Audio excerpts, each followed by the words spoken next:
السلام علیکم ورحمۃ اللہ وبرکاتہ۔ الحمد للہ نحمده ونستعینه ونستغفره ونؤمن به ونتوکل علیہ ونعوذ باللہ من شرور انفسنا ومن سیئات اعمالنا من يهده اللہ فلا مضل له ومن يضلله فلا هادی له وأشهد أن لا إله إلا الله وحده لا شريك له وأشهد أن سيدنا ونبينا محمدا عبده ورسوله وعلى آله وأصحابه أجمعين، أما بعد، فقال الله تعالى في كلامه الناطق: أعوذ بالله من الشيطان الرجيم، بسم الله الرحمن الرحيم. لو أنزلنا هذا القرآن على جبل لرأيته خاشعا متصدعا من خشية الله. وقال رسول الله صلى الله عليه وسلم: اقرأوا القرآن فإنه يأتي يوم القيامة شفيعا لأصحابي، أو كما قال عليه الصلاة والسلام. محترم بزرگان دین، اسٹیج پر آنے والا شخص یا تو بڑا ہوتا ہے جو چھوٹوں کو نصیحت کرنے آتا ہے، یا اسٹیج پر آنے والا شخص چھوٹا ہوتا ہے جو اپنا یاد کیا ہوا سبق سنانے آتا ہے. عزیزوں، یہاں بھی یہی نسبت ہے. میں ایک طالب علم ہوں جو اپنے اسلاف سے سنا ہوا سبق سنانے آیا ہوں. دعا کیجئے کہ اللہ رب العزت مجھے ٹھیک ٹھیک کہنے کی اور ہم سب کو اس پر عمل پیرا ہونے کی توفیق عطا فرمائے. نوجوان دوستوں، قرآن پاک یہ ایک مکمل دستور حیات ہے جس کی تعلیمات مکمل طور پر فطرت انسانی اور عقل سلیم کے عین مطابق ہیں. قرآن کریم حق و باطل کی کسوٹی ہے. قرآن کریم کی تعلیمات سے عرب کی قوم ایسی طاقتور ہو گئی کہ اس کے آگے قیصر و کسریٰ، روم و فارس سب سرنگو ہو گئے. اور کیوں نہ ہوتے، یہ احکم الحاکمین کا کلام ہے، یہ سلطان السلاطین کا فرمان ہے، وہ جبروت والے بادشاہ کا قانون ہے جس کی ہمسری آج تک نہ کسی بڑے سے بڑے آدمی سے ہوئی اور نہ ہی ہو سکتی ہے. اسی طرح کسی انسان کا کلام اللہ کے کلام کا بھی مقابلہ نہیں کر سکتا. نبی اکرم صلی اللہ علیہ وسلم کا فرمان ہے: فضل کلام اللہ علی سائر الکلام کفضل اللہ علی سائر خلقی. سامعین کرام، ایک صحابی گزرے ہیں حضرت عکرمہ رضی اللہ عنہ. جب حضرت عکرمہ رضی اللہ عنہ کلام پاک کو تلاوت کے لیے کھولتے تو بے ہوش ہو کر گر جایا کرتے تھے، اور ان کی زبان پر یہ کلمات جاری ہو جایا کرتے تھے: ھذا کلام ربی، ھذا کلام ربی، یہ تو میرے رب کا کلام ہے، یہ تو میرے رب کا کلام ہے، میں اس کو اپنی زبان سے کیسے ادا کر سکتا ہوں؟ ارے یہی تو وہ کتاب ہدایت ہے جس کے نازل ہونے کی خوشخبری تمام سابقہ انبیاء علیہ السلام نے دی. یہی تو وہ خدائی کلام ہے جو لوح محفوظ میں تحریر ہے اور جس کی حفاظت پر مقرب ترین فرشتے مامور ہیں. یہی تو وہ آسمانی دستور حیات ہے جو کبھی مٹایا نہیں جا سکتا. یہی تو وہ قرآن ہے جس کے وزن کو اٹھانے سے زمین و آسمان اور پہاڑوں کی چٹانوں نے انکار کیا. یہی تو وہ قرآن ہے جب حضرت عمر رضی اللہ عنہ نے سنا تو لرز گئے. ارے یہی تو وہ قرآن ہے جس کی حفاظت کا وعدہ خود اللہ نے کیا ہے. فرمایا: انا نحن نزلنا الذکر وانا له لحافظون. دوستوں، ہر زمانے میں قرآن کریم کو ختم کرنے کی کوشش کی گئی. انگریز ہندوستان آیا، تقریباً 3 لاکھ قرآن پاک کے نسخے جلائے گئے ہیں. علماء اور حفاظ کو پھانسی پر لٹکایا گیا، لیکن قرآن پر کسی قسم کی آنچ نہ آ سکی. آخر کار مجبور ہو کر ان انگریزوں کو کتوں کی طرح بھاگنا پڑا. دوستوں، قرآن پاک اللہ تبارک و تعالیٰ کی وہ عظیم امانت ہے جس کو اللہ نے آسمانوں پر پیش کیا تو وہ لرز گئے، زمینوں پر پیش کیا تو کانپ گئی، اگر پہاڑوں پر پیش کیا جاتا تو وہ خوف کے مارے چیخنے لگتے۔ خود قرآن نے اس کا نقشہ کھینچا ہے، اِنَّا عَرَضْنَا الْأَمَانَةَ عَلَى السَّمَاوَاتِ وَالْأَرْضِ وَالْجِبَالِ فَأَبَيْنَ أَن يَحْمِلْنَهَا وَأَشْفَقْنَ مِنْهَا وَحَمَلَهَا الْإِنسَانُ۔ اللہ تبارک و تعالیٰ فرماتے ہیں ہم نے اس امانت کو آسمانوں اور زمینوں اور پہاڑوں پر پیش کیا تو انہوں نے اس کو اٹھانے سے انکار کر دیا اور ڈر گئے، کانپ گئے، لیکن انسان نے اس امانت کو اٹھا لیا۔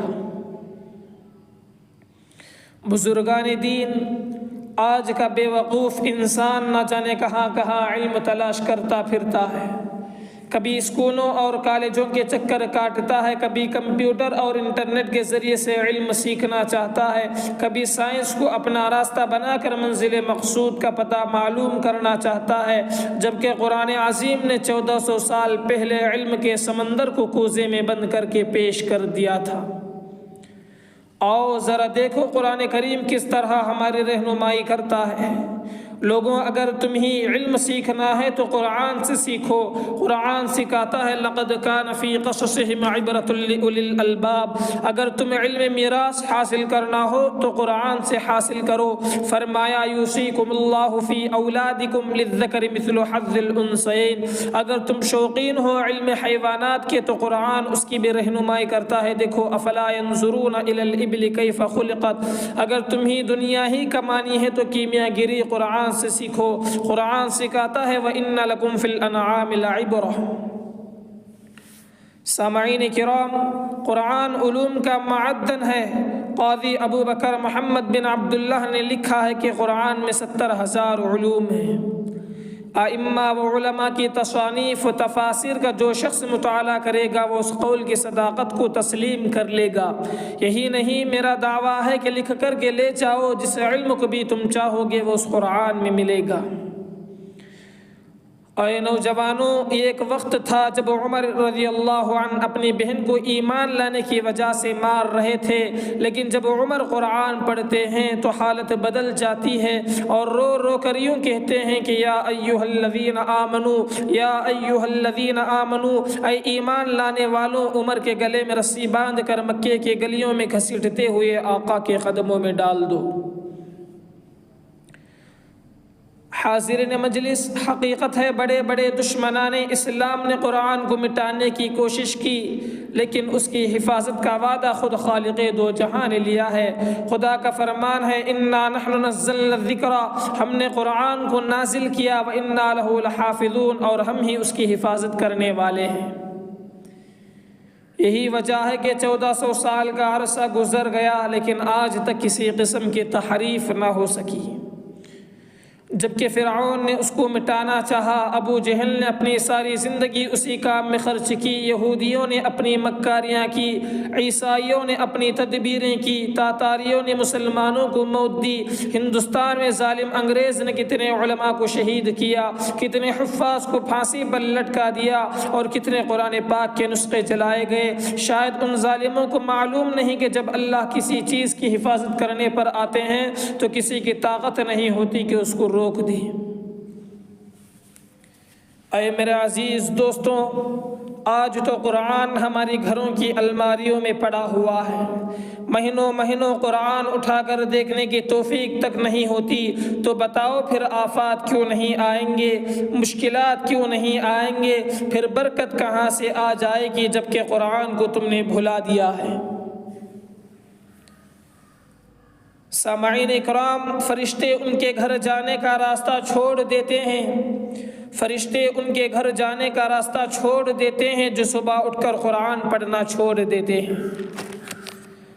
دوستوں، ایک عاشق قرآن کو کسی بزرگ نے بتلایا کہ اگر تم 2 سال تک روزانہ یہ قرآن کریم پورا کرتے رہے تو تم کو قرآن کی انوکھی برکت کا مشاہدہ ہوگا۔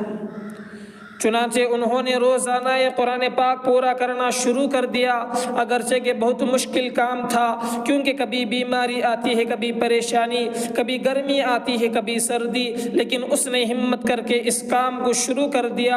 آخر کار نتیجہ یہ نکلا کہ خود اس آدمی کے لڑکے نے کہا کہ میرے ابا نے یہ کام کیا تھا، اور آج الحمدللہ ثم الحمدللہ ہمارے گھر میں جتنے بھائی بہن ہیں، ہم سب اور جتنے ہماری اولاد ہیں، خواہ وہ لڑکے ہو یا لڑکی، ایسا کوئی نہیں جو 7 سال یا اس سے زیادہ عمر کا ہو اور وہ حافظ قرآن نہ ہو۔ سبحان اللہ، کیا برکت ہے قرآن کی اور کیا عطا ہے رب العالمین کی۔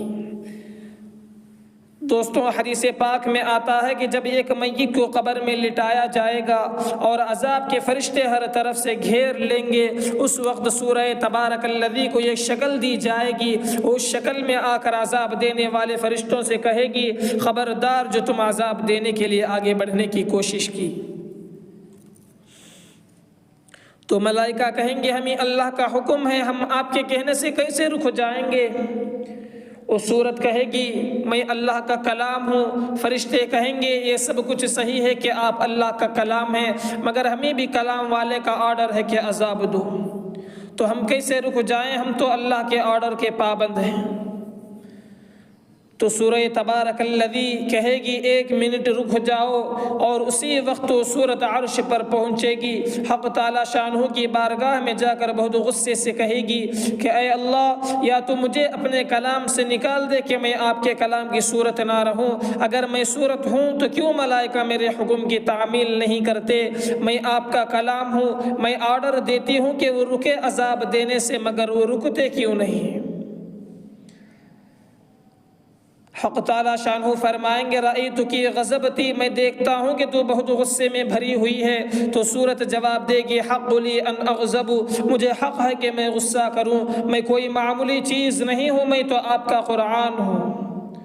حق تعالی شانہ فرمائیں گے جا، اب اس میت کو میں تیرے سپرد کر دیا، جو مناسب سمجھے تو کر۔